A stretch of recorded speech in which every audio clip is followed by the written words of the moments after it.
Hey YouTube, here's Heiko. Again, quick random video about what I'm working on in the garage right now. Yep, that's great. Yep, I just dropped my extension cord.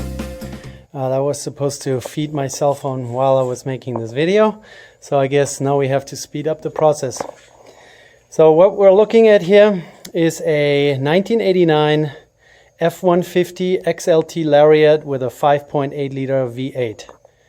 Or if you want it in inches, it's a 351 Windsor. This one is the fuel injected one.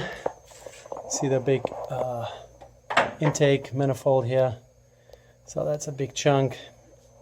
And had a few things going on today.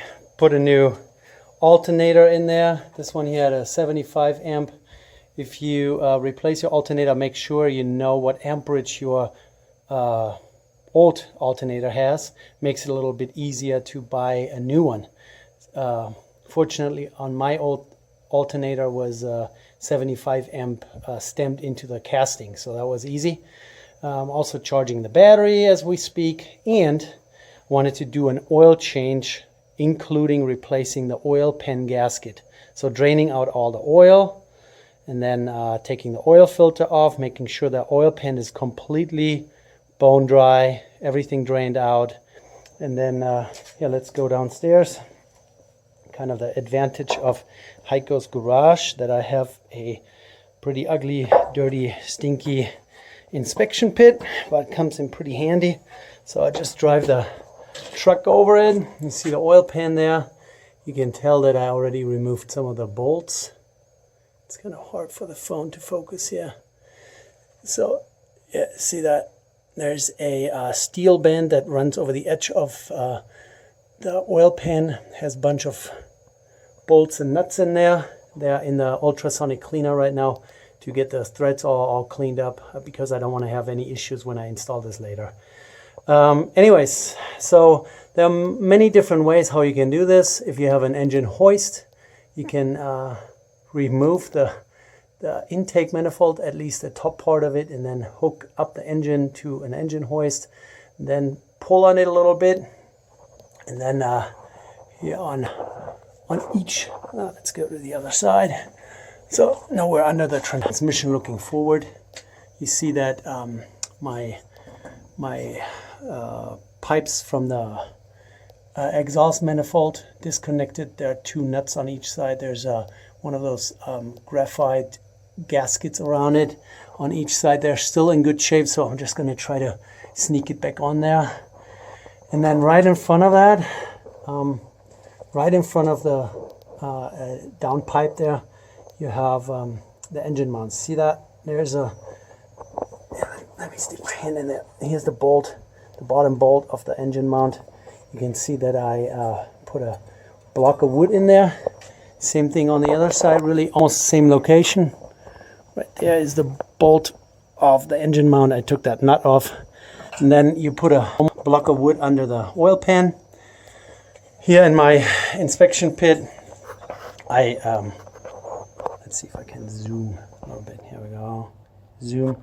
So I can put some boards across, you know. I did the weight test. I weigh about 190 pounds. I can stand on one of those. I figure two of those will be able to support the weight of an engine.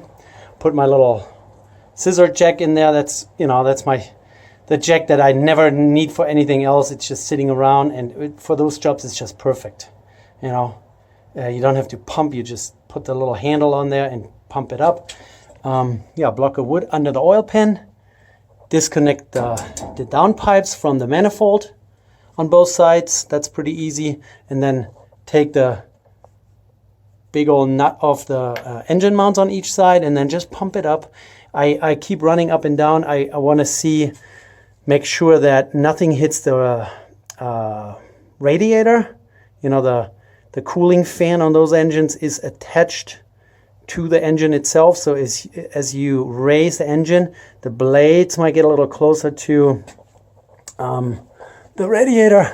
That's why I took my radiator shroud off here. You can see that's usually hooked here at the bottom, and then two bolts in the top. I just want to be able to see my radiator from down here.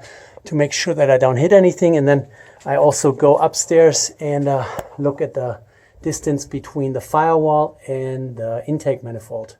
There are also a couple, vacuum lines back there and all that stuff. So I want to make sure that I don't crush anything. And so now once the engine is high enough, I get some little wooden blocks in there. Then you take all the bolts out of the oil pan, lower the little jack here, and then you should have enough space to get the oil pan out, including the old gasket, and then you can clean up both mating surfaces. I have a new oil pan gasket that I might show you here in a little while. So this all needs to be really cleaned up, all the grime and gunk. I mean, it's like leaking all around it. It's not bad. It's not like super a lot of oil.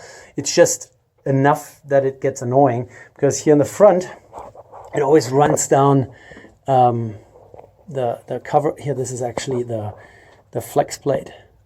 So automatic transmission have a flex plate, not a flywheel necessarily. And those bolts there, they hold the torque converter to the flex plate. Anyways, I took one piece out just to have a little bit more wiggle room with the oil pan there. See, you can see that it's like all smeared, and then it drips onto this cross pipe here muffler. Every time you stop at a light, you can smell the burning oil, and that's kind of annoying. That's why I went ahead and did this. I hope I can get it back together. Anyways, you need to just disconnect the engine mounts. One there. This is a two-wheel drive version, so you see there's no front differential. That would be about here. Looks a little different, but space-wise, it's about the same. You would have a drive shaft running this way, and then over there would be a transfer case somewhere. Anyways, just wanted to give you this little piece of advice. In manuals like the Haynes and the Chilton, they tell you to take the manifold off, the intake manifold, to have more space in the top. And then they also tell you to remove the radiator to avoid damage. But everything is hooked up with like flexible lines, and as long as you go slowly and pay attention to what you're doing, you can do this without removing the radiator or the intake manifold. They recommend to disconnect the battery. Of course, makes sense. Whatever you do on a car, disconnect the battery so you don't accidentally start something up while there's no oil pan on the engine. Makes sense. You also don't want to cause any electrical contacts touching each other, that kind of stuff. You have the, what is it? Here's the, what's that? That's the air conditioning. No, that's the water pump. You have the starter right down here, so there are some wires and stuff. So you want to be careful. And the oil pan, once I have it out of the vehicle, I'll show you. They have the tendency when here, let me show you what one of those steel strips. So to have a better surface pressure onto the edge of the oil pan, they give you this really heavy gauge. It's like 1/4 inch thick steel bar. So you put the gasket on, then the oil pan, and then this thing, and then the bolts. That keeps the oil pan from like bending and deforming and then having leaks. In my case, it didn't really help. So look at this. Every time I open my garage, of course, it's going to be a windy day, and I have like all the tumbleweeds here in my garage. It's really nice. So here's the other side. They just put a steel bar over it, so you have a little bit more pressure on the seal area. Here you can see the old impression of the steel bar. Anyways, once I have this out, I'll show you the oil pan and the new gasket and how that goes on and all that stuff. A lot of people recommend using a lot of RTV and all that stuff. I'm usually a little hesitant to do that. Usually I put it maybe on one mating surface, and the other one I just make sure it's clean. Since this is an aluminum block, that should be relatively straight. So I would probably put some sealant between the gasket and the oil pan, and then let it settle a little bit so it doesn't fall off and all that. And then you slip it back on there and then just crank it down in a quarter. Hey YouTube, bear with the noise in the background. It seems like my neighbor is laying tiles in his house, so he's grinding away out there. Yesterday I made a piece of a video and then my battery failed on my cell phone about how easy it is to replace the oil pan gasket on a 5.8 liter Windsor engine in my F150. Turned out not to be that easy. So all the things that the manual had said you actually have to do. See, my intake, at least the upper part of the intake manifold here of this fuel injected 5.8 liter is removed. And this is a piece of kitchen paper towel that's removed, sitting there on the ground. And that's supposed to give you more space to lift up your engine a little higher. So the stuff that I described yesterday to disconnect the engine mounts and then lift up the engine by means of putting a jack under the oil pan and then pumping it up as high as you can. That's not high enough. Let me tell you, it's not high enough. You can take your oil pan maybe loose, and then it's dangling around, and then pretty much everything is in the way. Yeah, let me go down back into my now even messier. Look at this messy inspection pit. Like yesterday I made a mess here. Anyway, so problem is that, so here you see the engine mount and a block of wood. Same deal on the other side right there. Pumped it up as high as I can with the intake manifold removed. Then I took the Y pipe of the exhaust manifolds. There's one. And there's the other one. It's hanging all down now.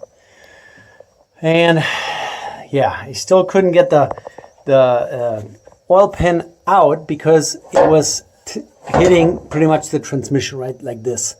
You know, the cross member here, suspension, front suspension cross member is only giving you so much space. So I had to pump up the engine even higher, lift it higher, and for that I had to remove the intake manifold. You just have to take it off, or else you will not have enough space to get it high enough to actually lower the oil pan down enough so that it will clear the transmission just like it did or it does here. Then the next thing you have to do is pretty much disconnect your entire exhaust system here. This is the Y pipe. This is the first stage catalytic converter, and here's the second stage, or some people call it the pre-cat, and then the catalytic converter. And then here is a little pipe that's coming down. You see that it's dented there a little bit because I was beating on it to get it loose of this little bung. What this is the secondary air injection. So what that does is it just blows air into the exhaust stream, and it's supposed to help the catalytic converter, the second stage here, to get rid of some of the exhaust gases and do a better job cleaning. So I had to take that loose, take both exhaust manifolds, the flanges off. That was rather easy on mine here. Really had no problem on one side. This one here, I actually accidentally removed the stud instead of getting the nut off the stud, but I think that's going to be okay. This one here was a major pain in the neck. In the process, I killed the little, here, sorry for holding my phone charger and an extension cord in my hand, but that's the only way that my cell phone has enough juice to actually make a video right now. So this little clamp here, it's a 3/4 inch saddle clamp, U-bolt clamp.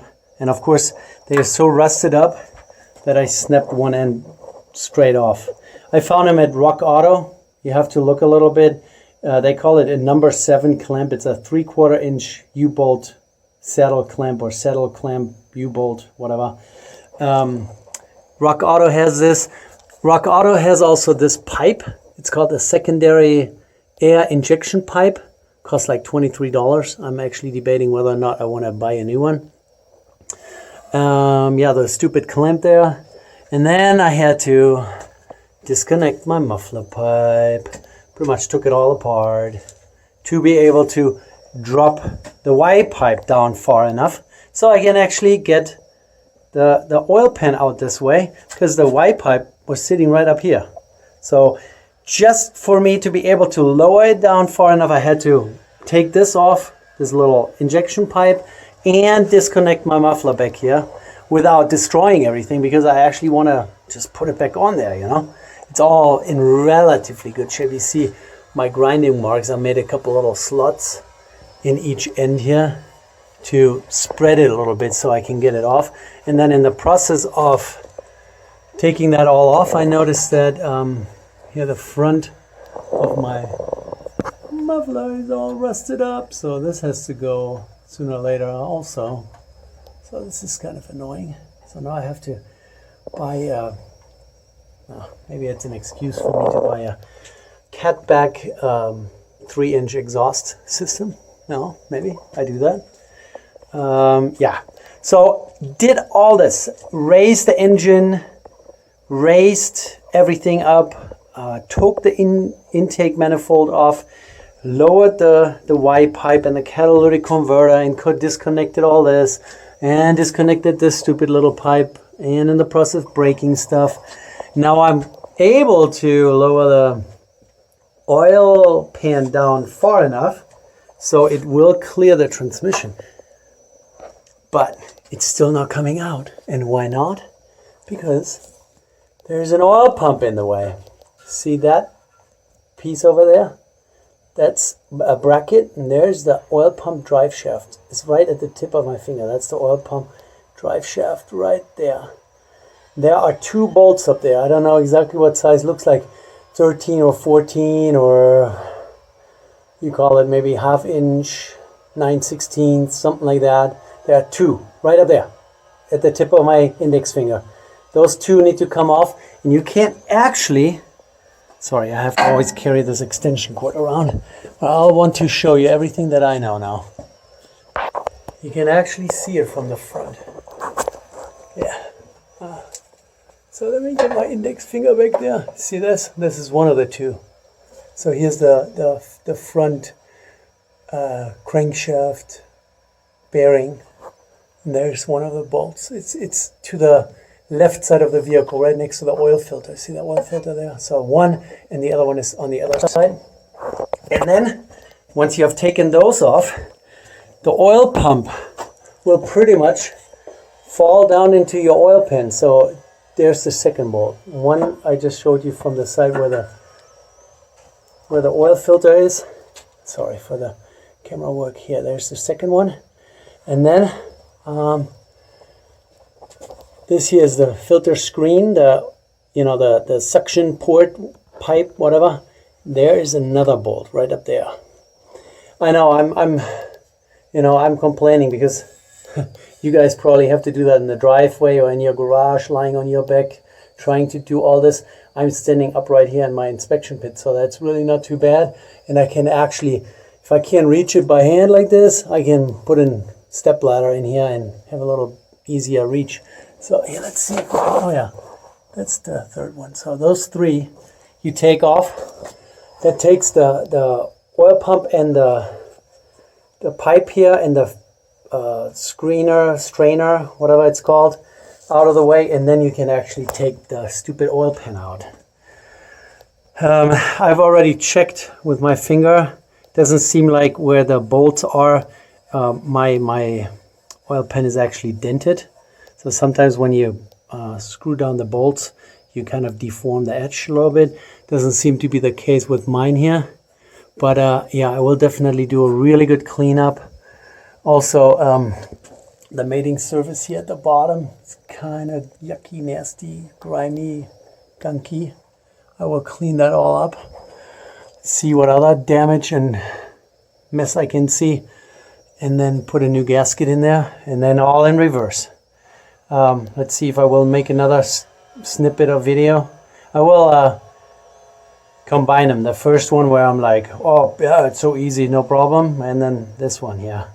I hope this video really will help someone making a decision whether or not you want to really tackle the task of replacing your oil pan gasket, because it's a major pain in the neck. Major.